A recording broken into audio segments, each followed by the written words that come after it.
Yeah. Now, do you feel intimidated or not even intimidated? Do you feel on guard now, especially with stuff going on with now content and stand-up is being critiqued and what we're saying is being watched? Do you feel that pressure or are you just like, whatever, I'm just going to go out here and, do what I'm doing? I'm not that type of comedian anyway where it was like I was saying things that are that offensive that I have to be worried about. Damn, I got to get rid of that F word joke and I can't talk about this culture. Like a lot of my stuff is about me and my family and observations that are really close to me. And I don't celebrity bash. I don't talk down about anybody except my family. So if I'm going to get canceled, it's going to be the people who live with me. Daddy, we're out of here. And I think, and that's the brilliance in it. I think we've done shows together, and I've been around comedians. I won't say the name. That I had one comedian who has barely been doing comedy long enough, come to me and say, because I said a joke that had the same subject that he had, and he's a father, and I'm like, dude, we're both fathers, we're both husbands. Like, and the great thing about doing shows with them was that we both have similar lives, but different perspectives. Absolutely. You know what I mean? Yeah, he and I both have a daughter and a son and a wife, but his stories and his interactions with them are totally different than mine. Yeah, no, and that's the thing, right? Like he loves his kids. Oh, yeah. But let me tell you I just like mine. I gotta tell you a funny story though. So with me, it's been and I kick myself, but it's been a forever, on again, off again. Got back on fire. 2018, 2019, we was killing. Me and Buddy just finished off a great weekend at the Baltimore Comedy Connection. Boom, getting dates on the book for 2020. Then the pandemic hit, whatever. But I got into a place to what he was talking about. He was like, Flex, just take your time. Tell a story. Because when I came back, it was like I had a Def Jam. He was a unicycle. He had a fire. I gotta get these jokes in. Got these. We haven't been up in a while. You want to smash. And that silence is scary. It's like, wait, why are they quiet? Are they not laughing at me? Yeah. So we have a comedian that I won't say on here. I was like, yo, you were doing him tonight. He's like, got you. You haven't talked and be down the block. I was like, yo, you were him. And I had a can of Celsius, so I was like on 1,000.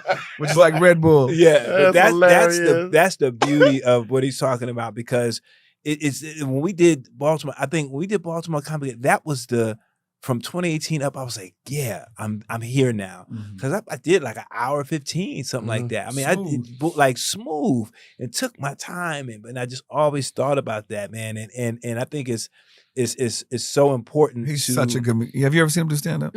Oh yeah. We did a couple of spots together, and I think I've doubted myself. I think is half the battle, right? Sure, and the fear, of saying like, man, am I, talking about what's current, and I get out there and I see some comedians, I'm like, shit, they ain't talking about nothing, right? And I've changed. I only talk about, again, my family stuff I've experienced, because I remember years ago, a good friend of mine, comedian Cool Bubba Ice, way back in the day. I used to do impressions. That was my act. I'd come out. I would do Edith, Archie, Edith. I mean Jesse Jackson. Bullwinkle. Just random stuff like Bullwinkle selling drugs. Then you rookie, you better give me my money. Black Rich Little. Literally, that was my act.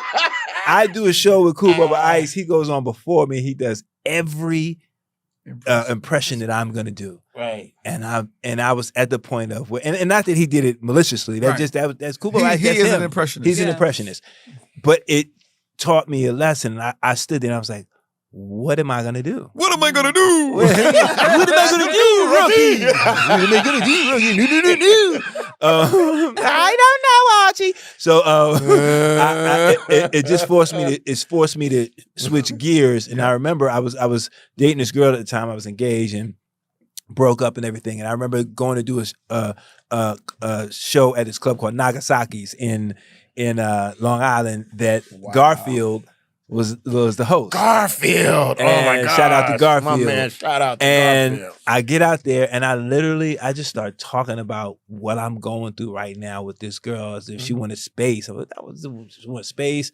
Well, she wanted to do a backflip. She wanted to park a car. Like I was like, whoa, that is it. And I think connecting to that and to what he was saying, when you talk about what's real to you, you can do, you can anything. Yeah. And you know what's great? I remember Damon told me once you start talking about yourself, you connect with people and you'll get those different handshakes after the show. They're like, yo, I really felt that. That was great.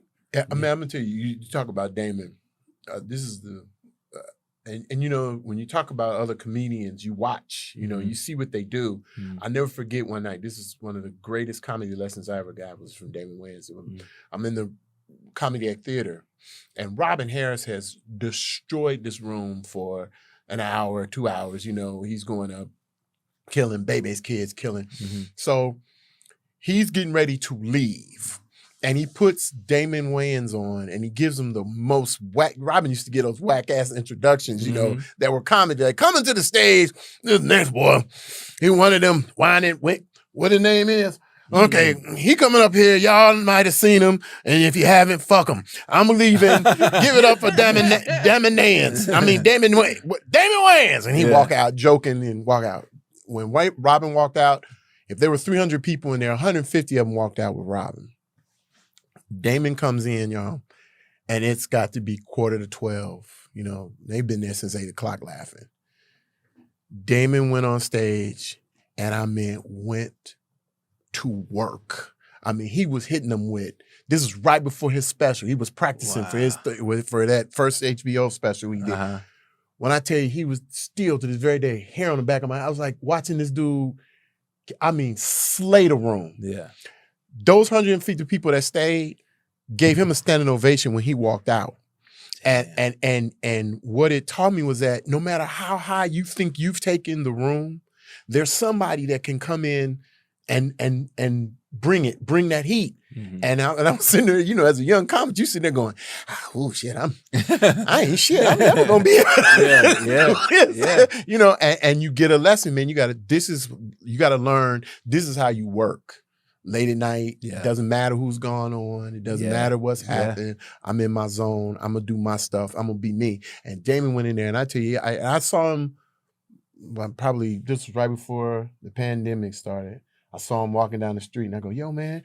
I said, yo, man, do you remember that night you came into the comedy theater after Robin? He's like, nah, man. I was like, man, I'm still in awe about that night. And I said, man, you know, that's always where I want to go. You know, like when you get on stage, this is where you want to go. Some people have the ability to change the molecules in the room. Right. And then sometimes if there's a high energy act that went on before you, you don't want to jump into that energy. Right.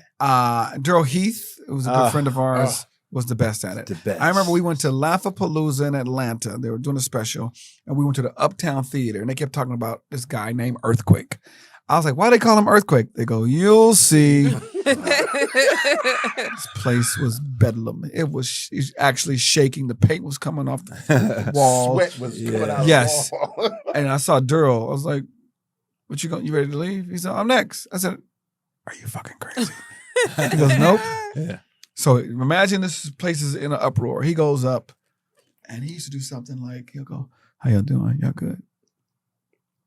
Everybody good. That's a nice shirt you got on, man. So now you have to lean in and listen. What is he saying? Yeah. And then he would just slowly just throw these diamonds up the heat. And then he would just go ding, ding, ding, ding, ding, ding, ding, ding, ding, ding. And then the whole room is in the palm of his hands. But he didn't jump into Earthquake's energy. He created his own energy. Yeah. Have you ever seen that? Have you ever seen, I have literally been in the rooms where comics changed the room. Yeah. I watched one night, we were in the Comedy Store, and this is when Robin Harris was beginning to his career, his ascension. And before he passed away, he was going to shoot his special, of course. And he went to the Comedy Store. And this was when Andrew Dice Clay was Andrew Dice Clay. I mean, he was Clay, you know, with the cigarette, boom, you know, I fucked her. You know, he's on a roll. I mean, Comedy Store roof was off the chain. Robin goes in there, and you're thinking, you gonna follow Clay? When I tell you Robin Harris put them things on the stage, it was so loud. And it wasn't like it was a crowd of black people in the room. It was just, it was just people in the room. It was a mixed crowd. When I tell you Dice Clay had to come back into the room, like, who the fuck is this? Yeah. Because he didn't really know Robin. Right. And he came back and he was out in the hallway in the comments like, what the fuck? Who the fuck is this? Like, he couldn't believe somebody could follow him. Yeah. And I'm telling you, Robin Harris killed that room. I was like, Well, yeah. Robin Harris is the shit. Yeah. Yeah. And next thing you know, Robin Harris was on 3-4 movies. He was on the road, man. He was on the road. Is there any comedian that you wouldn't follow? So it depends on where we are. In Los Angeles, I'll follow anybody. Right. But if we're in Mobile, Alabama, I'm not going on after like Arnez J or comics that's their world. Right. Like you have to have some sort of respect. Like, yo, Bruce, where are we? We're in like the 559. Bruce, you win. I have nothing to prove. You know what I mean? Yeah. I'm gonna go on as early as possible, and I'm not going up behind. You're not going up behind Ricky Smiley in a church crowd. Let it go. Yeah. That's let him have it, bro. But there's a way to do it. Yeah, but you know what I mean? Like, why? Sometimes you have to. Like if you're the guy that has to come, but you gotta feel out the room. Yeah. And just be ready to change the model. I think I got good at that from hosting. Yeah, right, because after I had to go up after everybody who just destroyed, and so I had to figure out a way to jump in there and into their tidal wave and then create my own. You know what I mean? So, but yeah, depending on where we are, you might not want to follow Sebastian Maniscalco at the Long Island, or Scarsdale at the Ravioli Festival. I'm not gonna follow Bill Burr in Philly. So do y'all, especially when you think about like headlining and picking features, right? Do you think about that? Like, I want a feature that's gonna challenge me. Do you want somebody to whoop your ass every night, or are you just looking for somebody who's good to get along with on the road? They can kind of help, maybe punch First of all, if they can't play golf, they're not going out. They're not going Yeah, no, we want that heat in front of us. Yeah. Because you want that audience, it brings you to the next level. So it's like there's some comedians we know, they just want the room to be lukewarm and listen, what are you going to talk about? Okay, I don't want you talking about George Bush. Don't talk about your kids. Don't talk about you going to Catholic school because I do that. Yeah. No, you talk about whatever you want, and then I'll adjust. You know what I mean? I've been on